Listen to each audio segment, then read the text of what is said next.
Onlar bunun üzərinə eyni mövzu. Hə, bəli, buyurun. Məsələn, daha vurğuladınız, mən də vurğuladım, siz də vurğuladınız ki, o görünməyən tərəflər karbonun arxa məhəllələri. Bəzən o arxa məhəllələrdə də o qədər yaxşı şeylər tapa bilirik ki, istəsək, sadəcə görmək lazımdır.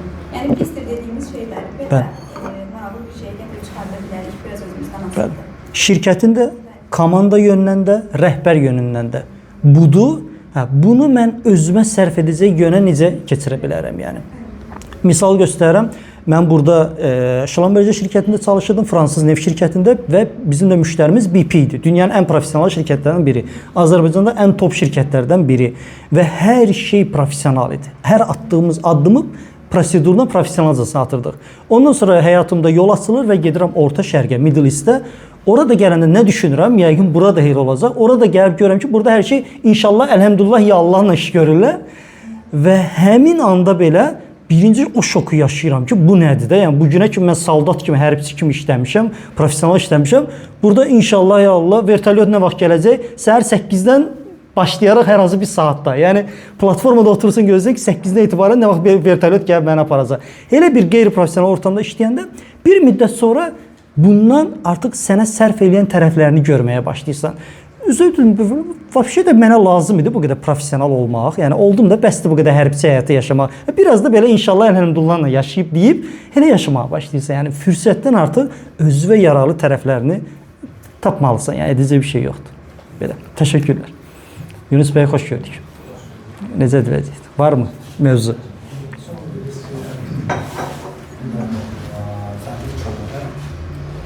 Ortamı düşünsən və ortamı sənələrinin bir ora məsul olmaq üçün başlasan, o şeydə anlaşılan yaşamadan. Məsələn, iş ortamında, iş yoldaşlarım sizin tipdə biri deyil, başqa cür adamdılar. Aha. Siz Allah'ın yaşamak. Bu bölümler ne yaşadılar? Hatta ben özümle birçok konuda düşəndə istərsən insanlar həlində dəyişik zamanla alışır. Bilmirəm, yoxsa yox, qurbağan atırlar suya daşmış qaynayır, qaynayır, qurbağan atırlar alışır, bu əslində bir şey. Hər bir təlimçinin gətirdiyi misalda ona görə bilirəm. Aha. Ben de düşünürüm ki, biz düşdüyümüz ortamdan əvvəl baxmalıyıq, bu ortam bizi nələr verəcək, bu bizə xeyir verəcək, yoxsa biz bunu istəyirik, yoxsa yox. Orada qaynayaraq şeyimiz özümüz tərəflər ki, biz istəmədiyimiz bir ortamdayıq, amma o ortama uyum sağlamışıq. Ona görə düşünürüm ki... Amma məsələ var, o ortam özünü bizə çox gözəl satıb kənardan. Biz əvvəl girməmişdik ortamın içinə. Kənardan ortam çox ideal görünürdü. Ona görə mən ideal məsəlim, ortamın içindən əvvəl baxıram. Bu ortam işlərin sonuna sərfələcək mi, yoxsa yox? Məsələ dışında təcrübə etmələrini kitablarına oxuyarsan, öncə gözlüyorsa, baxar, bu təcrübə əsasında yaşayır. Bunun üzerine bir şey demək istəyirəm. Profesional şirkətlərdə çox gözəl proqramlar var, təcrübə proqramı var. Sən ora işçi kimi yox, məsələn, xüsusilə təcrübəçi kimi qoşulmaq, xüsusilə gənc yaşlarında bu ən gözəl müşahidə yoludur. Girirsən şirkətin içinə, 1 aylıq təcrübə proqramıdır, 2 aylıq təcrübə proqramıdır. Şirkət səni tanıyır, sən də şirkəti tanımış olursan. Sən artıq təhsil həyatından iş həyatını keçid edəndə bilirsən ki, o şirkət əslində içi necədir, yəni. Aha, davam edin.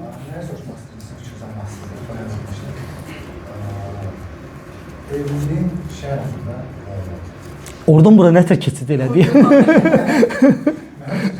Tamam. Aha, evliliğin şərəfində yol. Aha. Dostlar, formatladıq o. Bu Yunus bəyin stilidir. Yəni o mövzunu formatladıq. Keçirik bu mövzuya. Aha. Günümüzdə qadınlar üçün hər zaman istisnadır. Hər zaman qadınlar evlənmək istəyir, kişilər isə biraz ehtiyatlı danış. Aramızda feministlər, femkalar falan ola bilər. Biraz ehtiyatla. Aha. Aha. Keçmişdən baxanda kişilər evlənmək istəyir, evlənmək istəyir. Bu qədər sizin düşündüyünüz evlənmək istəyir. Yo, sən bu dəqiqə düşüncəni mənə yer edirsən. Bir dəqiqə bir notala alayım. Deməli, nə oldu birinci? Kişilər evlənmək istəmir, qadınlar evlənmək istəyir. Aha.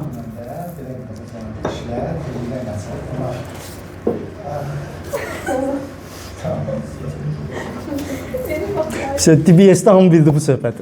Aha. Davam edin.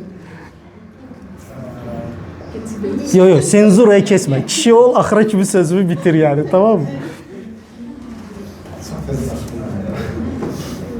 Mən bayaq görsən təyyarədə yanaşma zad ora bura mən udqunurdum ki, xanımım girəcək içəri. Deyirdim ay tez qutar mövzunu girməyib elə içəri yəni. Aha. Və onu deyim, kişilər vermək istəmir, qadınlar vermək istəyir. Tələb elədi, üzərində cümlədə atlamaq istəyir, bir razıyım. Şey istəyir, Bu instinktdən gəlir. Aha. qadının instinkti. Bu kişinin instinkti isə evlənməməkdir. Bir belə, bir belə. Amma günümüzdə necədir? Hər kəs evlənir. Aha. Və çox evdə araşdırmışam. Nəticədə nədir? Əsrlər boyu yaşamış tanınmış insanlar, Yukondan tutmuş, dəstək sürələrdə hər biri kişinin evləndiyi zaman kişinin gücsüzlüyünü qəbul edir. Hər kəs deyir ki, bir çox kişi. Heç biri indi görmüşsünüz ki, kişi evləndə xoşbəxtlik, xoşluq falan. Bütün 4-5 nəslində olmuşam, hər biri ki, təsir tərzlərdə yazır, tərzlərdə zamanlarda. Evlilik kişinin zəiflədir. Kişinin bir gücünü əlində almaq üçün yaradılmış bir şeydir. Bu barədə sizin fikriniz verilməsidir. Bu doğrudan da sizin fikrinizdə elə birini və nə dərəcədən doğruluğunu var. Yəni bu mövzuda xanımı çıxartdıq kənara. Dediniz kişi və kişinin evliliyə münasibəti. Bu mu? Yəni buna fokuslanmalıyıq bu dəqiqə. Evlənməyə məcbur xanımdır. Necə? Evlənməyə məcbur eləyən xanımdır. Vilka gətirin mənə. Vilkalayacam bunu. Aha. Aslında kişi üzərində. Buna söz yox. Aha. Kişi kimdən qadın evlənir deyə. Yəni sizə görə kişilər evlənmək istəmir, qadın kişini evliliyə gətirir. Hə, bu mu? Yəni hə, tamam. Mən bu barədə nə düşünürəm? Hə. Yəni sadəcə məsləhət kimi deyirəm. Bu fikirləri deyib özünüzü yandırmamaq da olardı. Sadəcə deyə bilərdi ki, Pərviz, siz bu barədə nə düşünürsüz? Özünüzün nə düşündüyünü demədən. Özünüzü necə? Siz bu dəqiqə düşüncələrinizi bizlə bölüşdünüz. Mən bunları düşünüyorum. Hə. Bunu deməyinə özünüzü yandırmış oldunuz. Yəni görürsüz simpatiyalarını itirdiniz yəni. Bu dəqiqə göz süzdürdülər falan ora bura. Vilka bıçaq istəyir artıq yəni. Hə. Yarı okeysiz yəni. Mən belə düşünürəm, bunda da okeyəm. Hə, tamam. Mənim var. İndi mən özümü yandırım yəni. Onu istəyirsiniz yəni. Tamam, yaxşı. Hə, tamam. Dostlar, tamam. Bu söyləyəcəyim biraz mövzuya girmək okeydir hamımıza. Tamam. Kişinin evlilikdə rol. Bəli. Şeyli deyil. Aha. Dedi ki, kişi zəifliyi, daha doğrusu evlənir, sonra zəifliyinə. Bunu istinad elədi yazarların. Qatılmıram. Bəli. Məncə kişidə, qadında hər iki tərəf paralel olaraq zəifliyib, sonra evlənmək fikridir. Bu da qəşəng, yox, bu da qəşəng yanaşmadır, hə. İnsan heç vaxt evlənmək istəmir. Çünki Tamam. qadın da kişidə hər iki tərəf evliliyə gücünə bir qatqı kimi Hı baxır. -hı. Sevgisinə mi deyim, emosiyalarına mı deyim, iş həyatına mı deyim, hər kəsin bir baxış bucağı var. Ona görə də kişi də, qadın da hər ikisi zəifləyir və zəiflədiyi anda evliliyi axtarır. Çünki görür ki, tək bacarmır. Bunu da ona təmənnasız şəkildə heç kim eləyə bilmir. Əgər qadın özünü kimsə sevdirir, kiməsə, ya da kişi özünü kiməsə sevdirir. Bu iş yönümlü də ola bilər, profesional yönümlü də ola bilər, münasibət yönümlü də ola bilər. Tamam. Aha, başa düşdüm. Yəni ki, Başa artıq görür ki, kişi özgüvəni var, istədiyi qadını əldə edə bilir, qadın da həmçinin özgüvəni var, istədiyi kişini əldə edə bilir. Onun üçün evlənmək ya da evlənməmək heç bir əhəmiyyət kəsb eləmir. Amma kişi və qadın istədiyi insanları, istədiyi şeyləri qazana bilməyəndə artıq bir şeyi qazanmağa və əlində tutmağa çalışır. Bu da gətirib çıxardır evliyə, sevgiyə, altında qoyular. Okey, başa düşdüm. Okey. Hə, indi keçək. Siz də belə çıxdınız söhbətin fikrinizi. İndi mən də duruşumu göstərim. Tamam. Hə, ya Allah. Okey. Dostlar, məsələyə belə baxaq. Mən bu mövzuda xanımları çıxdım, qoyuram qırağa. Yalnız kişi və bu dəqiqə danışığım xanımlara kişilər üzərində tövsiyə vermək üzərindədir. Kişilər necədirlər? Yaradış və mənim gəldiyim nəticəni deyirəm. Sizlə bölüşürəm. Siz də mənimlə kişi olaraq həmfikirdə ola bilərsiniz, yoxsa deyə bilərsiniz ki, boş verin, bu boş-boş danışır, fikir verməyin. Bunu da deyə bilərsiniz yəni. Dava düşməsin. Hə, tamam. Yəni yox, mən belə deyim, tənqidə açıq insanam, özümü yandırmağı da yandırıram, Yunus bəydən də betərəm. Ona görə bir şey nə düşünürəmsə onu deyirəm, açıq deyim. Yəni senzura yoxdur, belə deyək. Mənə görə kişi anlayışı, kişi müxtəlif dövrü fəsil var kişinin. Çünki kişi müəyyən bir kişi hər zaman oğlan yaşından kişi olmağa doğru, yəni bir potensialına çatmağa doğru bir yol keçir. Hər bir kişi cinsinin nümayəndəsi. Və kişinin də həyatdakı bir durumu var və o duruşa görə davranışları dəyişir. Yəni həyatda bu dəqiqə hələ özgüvənli kişi var, hələ özgüvənini tam tapmamış kişi var. Həyatda öz yerini tapmış kişi var, hətta həyatda öz yerini hələ tapmamış kişi var. Həyatda cibində pulu olan, artıq pulunu qazanan kişi var və həyatda hələ cibini, pulunu qazanmamış olan kişi var. Bu kişi eyni adamdır, amma əslinə alsa fərqli adamdır. Həyatının hər ilində, hər dönəmində. Plus da ki, qarşı cinsə münasibətən, qarşı cinsi həyatında dadmış kişi var və qarşı cinsi həyatında hələ dadmamış kişi var. Bundan başqa həyatda öz şəxsi fikrinə sahib olan kişi var, ya da ki, ətrafın fikrinə, valideynin fikri ilə, cəmiyyətin, mentalitinin fikri ilə oturdur eləyən kişi var. Bunlar tamamilə ayrıyan kişilər demək əslində mən bundan razı deyiləm. Ki, kişi belədir, deyil. Kişinin həyatına baxmaq lazımdır ki, bu kişi bu dəqiqə həyatında nədən keçir və ona görə sənə qarşı münasibət göstərir. Məsəl üçün, bir kişi bugün sənin qabağına çıxıb, mən səndən evlənəcəm, sənə sadiq qalacam ömür boyu demək, xanımlar üçün bu yanlış bir şeydir. Tamamilə yanlış bir şeydir. Çünki hər bir xanım həyatında birinci kişi evliliyi istəyəndə baxır ki, bu kişi birinci şey axtarır, münasibətdə. Nə axtarır? Bu kişi, nə axtarıq deyirəm, nə axtarırsınız? Bu kişi mənimlə evlənəcəkmi? Yəni bu kofe çaydan söhbət evliliyə gedəcəkmi? Tamam, evlilik olandan sonra ikinci əsas məsələ var ki, bu kişi mənə sadiq qalacaqmı? Yəni bununla bir ömür bu çaşmadan, levi yol getmədən mənlə bu yolu gedəcəkmi? Razıyıq. Bu xanımlarda həmin dəqiqə bu iki düşüncə tətikləyir və buna görə davranır. Amma burada da xanımlar yanlış bir hərəkət göstərirlər. Birinci deməli ki, bu kişinin çaşmaması üçün mən bu kişinin hər şeyini kontrolum altında tutmalıyım. Və nədən başlayır? Düş bura mənim Instagram passwordumu, filan telefonumun kodunu falan, hər bir şeyi, sənin laptopuna aksesim olmalıdır, sənin telefonuna aksesim olmalıdır, location'u mənə göstərməlisən, görüm hardasan ki, sanki mən bu insanı hər zaman tətikdə tutsam bu çaşmaz. Amma tətikdən biraz baxsam çaşar yəqin, bu kişidir, qanında var deyirsiniz. Amma bu da əslində qalsa sağlam bir münasibət deyil. Ona görə də kişi ilə bir münasibətə girməmədən öncə birinci onun nə istədiyini həyatda bilmək lazımdır. İndi kişi evlilikdən nə istəyir?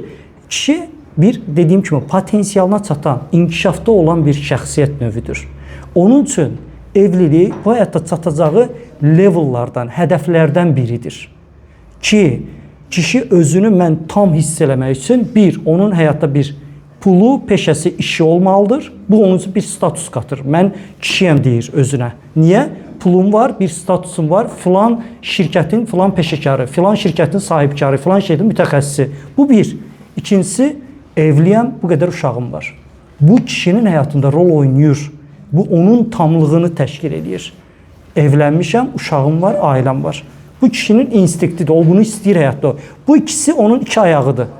Həyatdakı gücü, pulu, ikincisi ailəli olma obrazı yəni. Ailə qurmamış və ya hələ qrup da boşanmış kişilərdə baxsan ki, o özgüvən biraz büdürür. Danışanda tam o özgüvəndən danışa bilmir. Tamam mı? Bu bir. Kişi mənə görə kişi evliliyi istəyir, amma evliliyə görə istəmir. Həyatda öz ego, o duruş var, mən kişiyəm şeyinə çatmaq üçün evlilik onun üçün hədəflərdən biridir.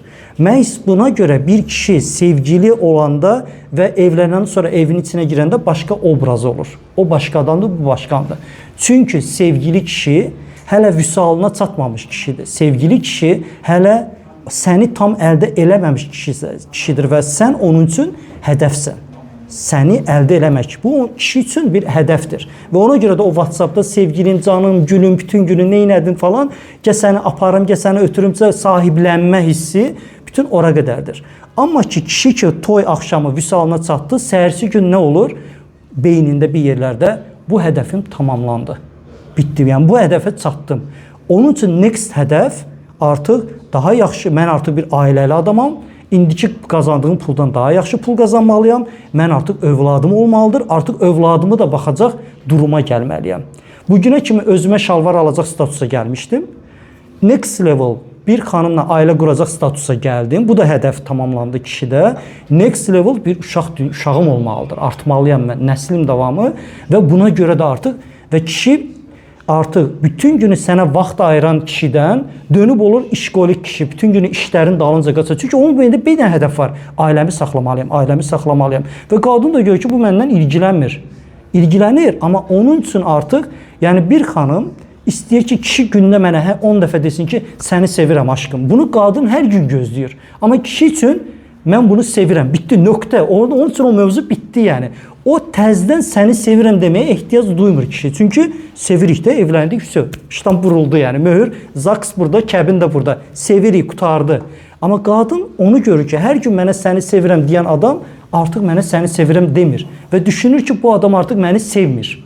Elədir? Varmı? Elədirmi? Və düşünür ki, bu artıq dəyişib, yəni dəyişmir. Sadəcə kişi üçün o mövzu bağlanıb. Yəni sevirəm, neçə dəfə səni deməliyəm sevirəm. Bilirsən də səni sevirəm yəni. Bu mövzuda, yəni kişi üçün evlilik çatılası hədəfdir. Bu nöqtədə bunu şey deyək yəni. Tamam mı? İndi Səni sevirəm deyəndə səni sevirəm yəni. Yunus bəy danışım dinləyin, olar mı? Yəni tamam, mən danışım dinləyin. Tamam. Ondan sonra indi gəl dürüstdən bir xanım üçün birinci etap kişi evlənəcəyimi? Bəli. Əgər sən o görüşdə kişiyə göstərsən ki, sənin o hədəfinizə çatılacaq həyatındakı partnyor qadın mənəm, o kişi səndən evlənəcək. Və yetər ki, burada nəyi çözməliyik? Bu kişinin hədəfindəki qadın necə bir obrazdır? Mən o qadınam yoxsa yox? Çünki bir evlənməyi planan kişi var, bir də hələ evlənməyib flirt eləmək həyatın dönəmində olan kişi var. O evlənməyə qadın axtarmır, o sevgili axtarır.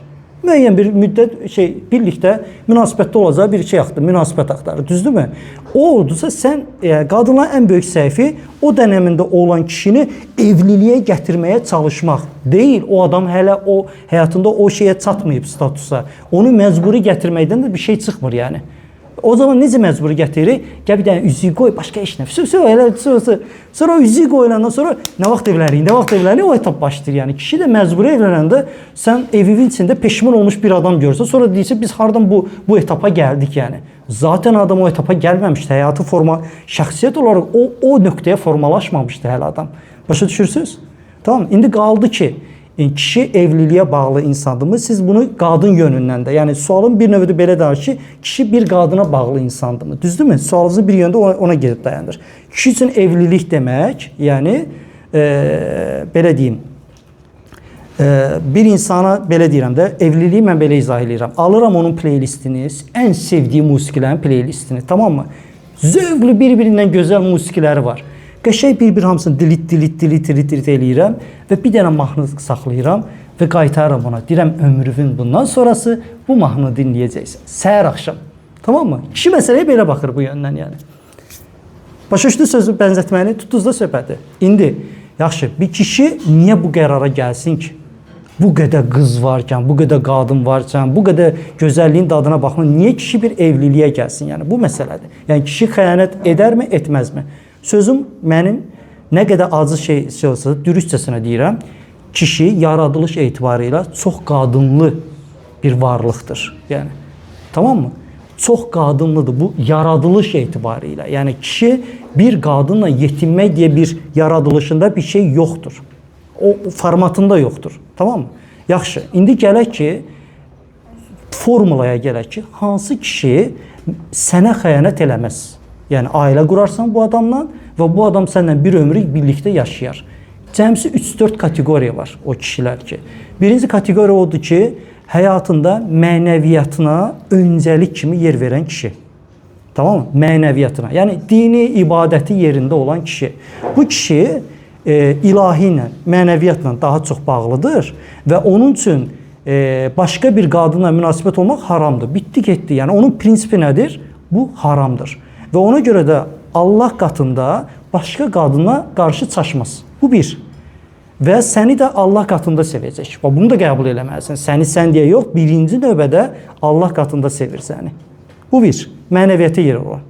İkinci, o kişi sizə xəyanət eləməz ki, həyatında doğru tərbiyədə böyüyüb. Necə? Nümunə götürdüyü kişi obrazları kimdir bu? Atası, əmiləri, dayıları, ailədə öz həyat yoldaşlarına xəyanət eləməyiblər prinsip olaraq. Prinsip olaraq deyiblər, təbii ki, içi istəyər, daha başqa gözəlliklər dadım. Amma heç vaxt və bu oğlanda uşaq vaxtından əmilərini, dayılarını, atalarını belə görüb ki, burada qadının üzərindən başqa bir qadına bu olmaz. Bu tərbiyədə böyüyən kişi də şuur altında bu psixologiyada böyüyür, bu tərbiyədə böyüyür və o da elə bir kişiyə çevrilir. Bu ikinci kateqoriya. Bu kişi sənə heç vaxt xəyanət eləməz. Üçüncü kateqoriyadakı o kişidir ki, o artıq 20'li yaşlarda deyil. O oğlan deyil. O bir ömür yaşayıb, bir həyat yaşayıb. Əks cins adına görəcəyini görüb, əylənəcəyini əylənib, dadacağını da dadıb. Tamam mı? Yəni müəyyən yerlərdə müxtəlif sevgililəri olub, bundan ayrılıb, bundan ayrılıb, yaşayıb, görüb, əyləncə adına da ciddi münasibət, yüngül münasibət, hər şeyi dadandan sonra kişi müəyyən bir yaşa çatır, deyir ki, mənim bir yuvam olsun. Yəni kişi həyatında o etapa çatır ki, başqa qadında artıq bu mənə nə verər ki şeyin cavabı qutarıb. Artıq bir qadından alacağın hər bir şey alıb. İndi istəyir ki, mənim bir yuvam olsun, bir qadınım olsun, evə girəndə o isti ortamı hiss eləyim, mənim uşaqlarım olsun. Bu yaşına çatan kişi ki, hansı ki onun artıq başqa qadınlara bir marağı yoxdur və başqa qadında o kişidə maraq oyada bilməz. Heç oyada bilməz. Bu kişi də evlənəndə prinsipial olaraq o sənin kişin olur. Çünki o yaşayan yaşayıb və ömrünün bundan sonrasını sənlə yaşamaq istəyir. Yenə deyirəm, prinsipial olaraq qərar verib və sən deyir. Qutardı getdi. Və bu kişi sizə xəyanət eləməz. 3 kateqoriya. Qalan kateqoriya bizik. Tamam mı? Bizlər. Və bizlər üçün də bir limit yoxdur. Təəssüflə deyirəm. Bunu hamı bilməlidir və bu kişiləri də nə qədər sıxma boğmaca salmaqla da bir şey nəticə əldə eləmək olmaz yəni. Necə? Nə vaxt xəyanət baş verir həyatında? Kişi hələ öz şəxsiyyətini tapmayıb, öz güvəni də yerində deyil, özünü qadınlara layiq bilmir hələ. Tamam mı? Bir dənə sən onu adam yerinə qoyursan, ona bir sevgili gözü ilə baxsan, bu məni saydı bu həyatda, bunu yanında mən özümü tapdım deyib, kişi həmin dəqiqə səndən ailə qurur. Düzdür? Amma bir şey var. Kişi var ki, baxırsan buna, deyirsən ki, bu 30 yaşında da elə bu olacaq, 40-da da elə bu olacaq. Yəni bu şəxsi inkişaf anlayışı bu adamda yoxdur. Bir işdə işləyəcək, 10-15 ildə bu işə qeyib gələcək. Amma bir də kişi var ki, sən sevgili vaxtda onun vizyonu ilə danışanda görürsən ki, bu hələ lütüşdür, bunun heç cibində pulu yoxdur. Amma bu adamın vizyonu var. Deyir, mən filan xaricdə təhsil alacağam, filan şirkətə düzələcəm, filan kəs olacağam, sənə deyirsə dönə-dönə. Sən indiki adamı sevməli deyilsən. Sən bir çözməlisən, o adam kimdir? Mənə o adamdan danış deməlisən, o sevgili vaxtı çay söhbətlərində və onu çözməlisən ki, o adam necə bir adamdır və o adamın həyatdakı istəkləri necə olacaq. İkinci burada etap başlayır ki, yaxşı, sən bir xanım kimi, sən də şəxsi inkişafda olacaqsanmı, yoxsa onun evinə gəlib ailə qurandan sonra onun mətbəxində mi olacaqsan? Baxın, bu kişi indi intellekti səndən tutuşur. Amma bu şəxsi inkişafda olacaq, şirkətdə bir rəhbər vəzifəyə gələcək, böyük bir yerlərə gələcək, böyük şirkətlərlə, böyük adamlarla oturub duran bir insana çevriləcək. Sən kimsən? Eyni intellektdə, eyni evin içində qalan qadınsansa, zamanla sən onun üçün maraqsız olmağa başlayacaqsan. Çünki o iş ortamında güclü qadınlar görəcək. Öz ayaqlarının üstə duran, biznesmen qadınlar görəcək, intellektual qadınlar görəcək. O evə girəndə sənlə bir şey danışmaq ona maraqsız gələcək. Reallıq budur yəni. Və sənlə artıq işləri danışmayan, iş yoldaşı, kollegası, xanımla hər şeyi danışan bir kişiyə çevriləcək yəni. Və zamanla dediyim kimi, ailədə hər iki adamın şəxsi inkişaf prosesi paralel getməlidir. Biri inkişaf eləyib, biri qalanda, bunu biz ədəbiyyatımızda Aygün romanından tutmuş, hər yerdə bunu görmüşük yəni. Uşaqlıqdan bunları ədəbiyyatda oxumuşuq yəni, düzdürmü? Və belə arada o qopur, arada qopqu yaranır yəni. Tamam mı? Və kişi bir yerə çatanda ki, hər zaman bunu şey eləməlidir. Yəni bir kişi olaraq da özümüzə baxmalıyıq ki, biz tələsirik, cavan vaxtımızdan bir qızı bəyənməyə çalışırıq ki, hamı deyək ki, mənim də sevgilim var, mənim də qızım var, tamam mı? O qıza necə baxmalısan? Mən kim olacam bu həyatda? Və özünü görməlisən vizyonda. Mən filan iş adamı olacam, filan kəs olacam. O filan kəs olanda, insanların qabağına çıxanda sənin yanında duran xanım budurmu? Sualın cavabı budur. İndi sənin yanında duran xanım budur. Bəli, universitetin ən gözəl qızıdır, falandır. Forslanırsan bu qızla sevgili olma. Amma sual budur. Sən olanda doğrudan mı bu insanı yanında istəyəcəksən? Və bir xanım kimi də o suala cavab tapmalısınız ki, yəni bu insan mənim həyatımda bu yerləri gələndə mən onun yanında durmağa layiq olacam, yoxsa yox? Və bunun üçün siz də şəxsi inkişafda. Yoxsa biz evləndim, anayam da, neyim, bütün günüm uşaq baxmağa gedir deyib də həyatda bir stop eləsəz, həyatdakı inkişafa itirən siz olursunuz yəni. Tamam mı? Sən evdə uşaqlar qucağında qalırsan, o da orada iş yoldaşı, kolleqalarından çöldə olur yəni. Reallıq budur yəni. Tamam mı? Ona görə bu inkişaf paralel getməlidir. Və ya qızlarda gördüyüm ən böyük səhv. Hələ 4-cü kursa çatmamış özlərinə bir oğlan tapırlar. Mən işimi garanti eləyim, bilim ki, məndə bir istəyən var. Sən hələ bir təhsil həyatına, bir keçid elə iş həyatına, işdəki o karizmatik kişiləri bir gör, güclü kişiləri, işləyən kişiləri gör. Sən tapdığın oğlan 4-cü kurs tələbədir. Nəyi var? Heç nəyi yoxdur, lütüşdür yəni. Nəyi də varsa atasının puludur, heç onun pulu deyil yəni. Tamam mı? Bir səbr elə, bir dur, bir gir iş dünyasına.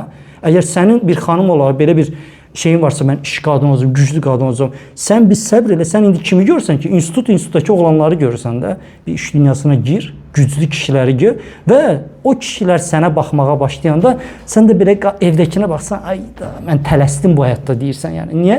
Tələbəlik vaxtından artıq könlümü birinə verdim yəni. Bu da yanlışdır. Ona görə kişi xülasə nə vaxt evliliyə girməlidir? Bütün bu özgüvən etaplarından keçəndən sonra, ondan sonra nə istədiyini biləndən sonra evliliyə girməlidir. Artıq özünü tapandan sonra mən bu həyatda kiməm və bu kimin də həyanımda kimi istəyirəm ki, o qadın gecə də mənim istədiyim kimi bir qadın olmalıdır, günorta evin içində də mənim istədiyim bir qadın olmalıdır və çöldə də mənim yanımda istədiyim kimi bir qadın olmalıdır. Bu 3 faktoru özündə tamamlayan bir qadın tapanda sənin gözün başqa qadında olmur yəni. Tamam mı? Amma biz kişilər nə edirik? Bunu 3 kateqoriyaya ayırırıq. Hər kateqoriya ayrı qadın olur. Düzdür? O istəkləri qarşılayan. Hərəsi tamamilə ayrı şəxslər olur. Bütün fərasət bir kişi üçün evlilikdə bunların hamısını birləşdirəcək bir qadını tapa bilməkdir yəni. Tamam mı? Və qadınlarda nə rahatdır? Bioloji cəhətdən, instinkt cəhətdən qadın birinə aid olmaq istəyir bu həyatda. O da kimdir? O şeyin içində, tayfanın içində ən güclü kişi cinsinə qadın özünü aid eləmək istəyir. Tamam mı? Sən güclü bir insana çevriləndə görürsən ki, o sənin tərəfə baxmayan qızlar başlayır sənin tərəfə. Niyə güclüsən? Lidersənsən o kişilər arasında, düzdür? Amma kişinin problemi odur ki, kişi heç kəsə aid olmaq istəmir, kişi azad olmaq istəyir. Və özü güclü olanda ən böyük əngəl başlayır ki, o gücü bir yox bir neçə qadın üzərində göstərmək istəyir. O egosunu təmin eləmək üçün. Bu etapları aşandan sonra evlənməlidir kişi. Yəni bunlarla söhbət, bu mövzulara bağlayandan sonra evlənməlidir. O zaman biləcək ki, mən kiməm? Özü artıq biz isə nə edirik? Yarımı axtarıram. Sən yarısan hələ heç tam olmamısan, yarısan. Sən də gəlib özün kimi yarımçıq adam axtarsan, deyirsən get tamamlaya. Harada tamamlayacaq? Onun travmaları, sənin travmaların, sənin bütün ailədən gələn yarımçıq şey qalmış, bütün beynindəki şeylər, onun problemləri, o hələ oğlandır, kişi olmayıb, sənin üzərində öz kişiliğini göstərir. İcazə vermirəm, getməyəsən, çıxmayəsən, geyinməyəsən, özünü göstərməyə çalışır. Bununla bir yerlərə gəlmək olmur. Onda hər iki tərəf tam olmalıdır. Tam olanda bir yerə gələndən sonra ailə obrazı olur və o ailədə davam edir yəni. Bir qüsur olmur o ailənin. Bəs sizcə ən güclü deyə bir adam var? Necə?